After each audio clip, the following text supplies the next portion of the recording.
Mga kababayan, ngayong Huwebes, wala pong namumuong sama ng panahon sa loob ng Philippine Area of Responsibility at magiging maaliwalas ngunit maalinsangan ang panahon sa malaking bahagi ng bansa. Ito'y dahil sa patuloy na pag-iral ng easterlies o yung mainit na hangin galing sa dagat Pasipiko, ganoon na rin po ang El Nino.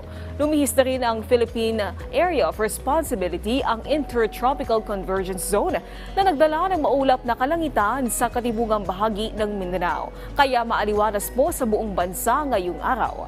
Bagaman mainit ang panahon, may posibilidad pa rin po ng kalat-kalat na pag-ulan sa iba't ibang bahagi ng bansa, lalo na po sa hapon.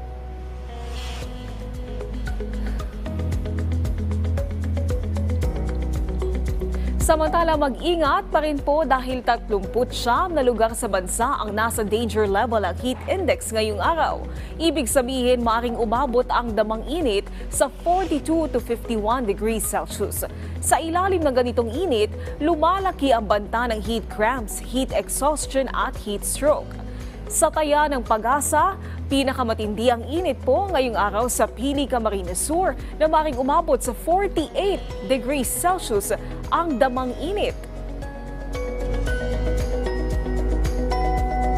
Nasa 42 to 43 degrees naman ang damang init sa Metro Manila.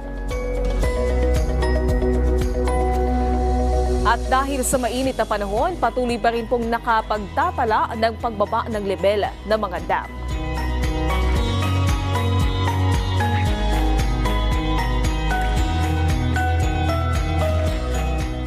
At paalala muli sa ating mga kababayan para maging ligtas sa lahat ng pagkakataon mula sa epekto ng pabago-bagong panahon. Ugaling tumutok dito lang sa PTV InfoWeather.